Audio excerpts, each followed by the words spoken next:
Assalamualaikum. Kali ini kita akan membahas tentang manajemen piutang usaha. Kita lihat konteks dari piutang usaha dan penjualan kredit. Pada dasarnya, penjualan dapat dilakukan dengan tiga cara, yaitu tunai, di muka, atau kredit. Nah, penjualan kredit inilah yang memunculkan adanya piutang usaha. Di laporan keuangan, piutang usaha ini akan muncul di neraca. Di laba rugi akan muncul sejumlah biaya akibat pencadangan karena macetnya piutang usaha, dan di arus kas pengaruhnya adalah pada kas dari pelanggan, yaitu pada waktu piutangnya tertagih. Kita akan melihat cost and benefit dari suatu penjualan kredit.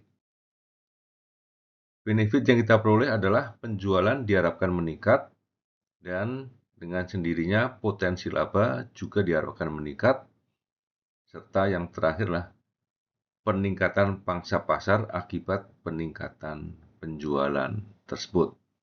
Pada sisi yang lain, penjualan kredit akan memudahkan pelanggan untuk membeli secara lebih banyak. Walaupun demikian, tetap ada cost yang muncul di sini.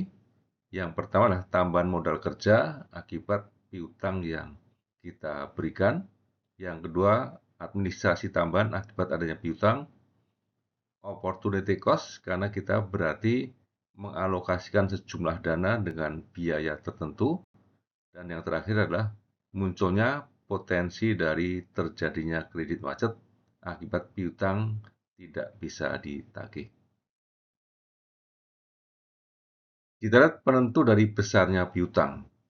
Yang pertama adalah volume penjualan kredit. Makin besar volume penjualan kredit, makin besar piutang yang muncul.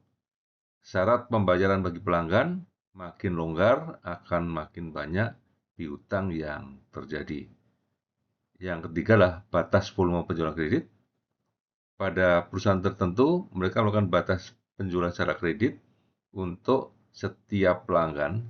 Jadi makin besar batasnya, makin banyak piutang yang terjadi.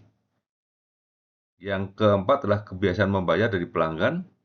Makin taat, maka di sini secara keamanan piutang akan lebih aman. Makin lambat, makin mungkin untuk tidak tertagih. Proses penagihan dari perusahaan bisa lancar atau nantinya macet. Semakin lancar, semakin berpotensi untuk menjadi arus kas lebih cepat. Biaya atas piutang. Biaya atas piutang muncul akibat adanya investasi awal. Pada dasarnya, jumlah yang kita salurkan sebagai piutang adalah modal kerja yang mempunyai opportunity cost tertentu. Setiap aset yang ada di dalam perusahaan mempunyai opportunity cost karena kita bisa menginvestasikan pada kesempatan bisnis yang lain. Untuk biaya penagihan ini bisa terdiri dari administrasi, baik administrasi secara manual maupun secara elektronik. Yang berikutnya adalah kunjungan yang bisa dilakukan ketika terjadi penagihan. Nah, opportunity cost adalah kesempatan yang hilang akibat kita menanamkan dana pada piutang. Jadi sebesar tingkat interest rate yang efektif atas kesempatan bisnis tersebut. Yang keempat adalah kerugian atas piutang macet, yaitu setiap piutang pasti ada kemungkinan macet sebagian tertentu. Makin banyak, tentu akan makin tinggi cost-nya. Kita akan melihat pada credit and account receivable cycle. Siklus piutang usaha mulai dari order masuk sampai dengan menjadi arus kas akan melalui berbagai macam tahap.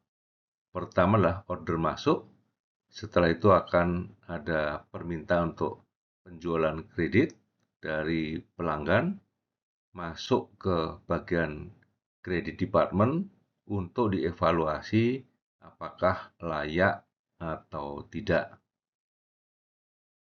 Setelah dinyatakan layak, maka barang dikirim dan kemudian akan muncul account receivable bersamaan dengan munculnya invoice. Nah, setelah itu proses dilanjutkan dengan pencatatan piutang dan proses penagihan. Ketika penagihan berhasil, maka akan muncul arus kas yang terjadi dari piutang yang tertagih.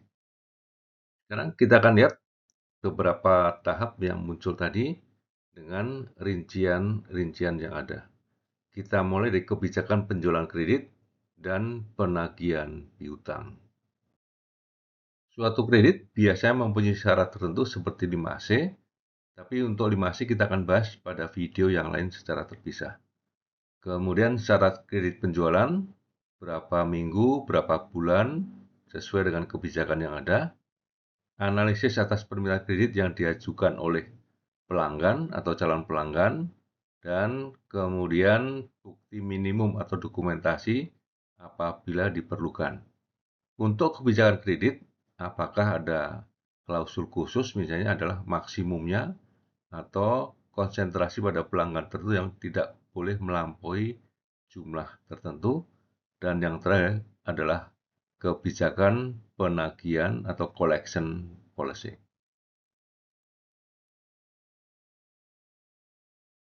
Syarat penjualan atau seleksi pelanggan, apakah nanti untuk semua pihak atau industri boleh membeli produk kita?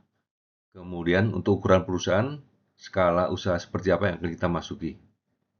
Untuk portfolio misalnya adalah ketergantungan pada pelanggan tertentu, apakah dibatasi pada grup tertentu, grup sendiri, sehingga diharapkan risikonya bisa terukur dengan baik. Dokumentasi diperlukan misalnya jika ada syarat-syarat tertentu untuk menunjang proses administrasi. Untuk kredibilitas di sinilah syarat minimum dari pelanggan tersebut boleh untuk membeli secara kredit, apakah memenuhi kriteria tertentu dari laporan keuangannya, karakter, dan seterusnya.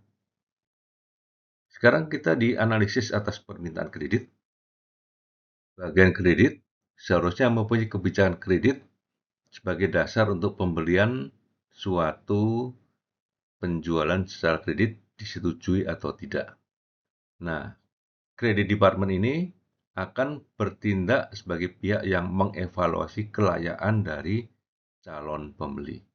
Sehingga di sini fungsinya adalah sebagai penjaga kebijakan. Untuk dokumentasi, sebagai dasar utamanya adalah kepercayaan. Jadi suatu piutang usaha ini basisnya adalah kepercayaan kita kepada pelanggan, sehingga cukup invoice itu sebagai dasar untuk memberikan kredit kepada pembeli atau pelanggan tersebut. Inilah untuk account receivable. Walaupun demikian, kadang-kadang diperlukan dokumen tertentu apabila suatu kredit mempunyai syarat-syarat tertentu yang berbeda. Tetapi secara hukum, untuk notes receivable atau piutang wesel atau wesel tagih di sini akan lebih kuat posisinya karena berdasarkan pada KUH Perdata. Jangka waktu kredit kita lihat di sini, pengaruhnya secara internal pada dasarnya ditentukan oleh kemampuan kita untuk memberikan pinjaman dan daya tawar kita sebagai penjual kepada pelanggan. Tapi untuk eksternal, perusahaan akan melihat ini sebagai alat persaingan. Jadi kalau pesaing memberikan kredit 3 minggu, sementara kita 2 minggu, akan lebih berat buat calon pembeli waktu melihat kita. Bisa jadi, ekonomi yang memburuk juga berakibat pada syarat yang lebih ketat. Kebijakan penagihan atau collection policy. Isi collection policy akan terdiri dari prosedur penagihan secara umum, kemudian ketika ada piutang bermasalah, langkah apa saja yang akan dilakukan, sampai dengan masalah hukum yang terjadi. Kemudian, perlu tidaknya perusahaan bisa dijual atau factoring dalam konteks untuk memperoleh modal kerja. Yang terakhirlah litigasi atau memasuki masalah hukum di pengadilan apabila diperlukan. Kita sampai di catatan akhir. Jadi, penjualan kredit umumnya berpotensi untuk meningkatkan penjualan, tetapi secara cost di sini akan muncul sejumlah biaya dan risiko yang terjadi. Tetapi diharapkan risiko yang muncul lebih rendah sehingga manfaat yang kita peroleh dengan peningkatan penjualan dan laba melampaui jumlah cost yang terjadi. Untuk video tentang piutang bermasalah akan dibuat secara terpisah. Demikian, semoga bermanfaat. Wassalamualaikum warahmatullahi wabarakatuh.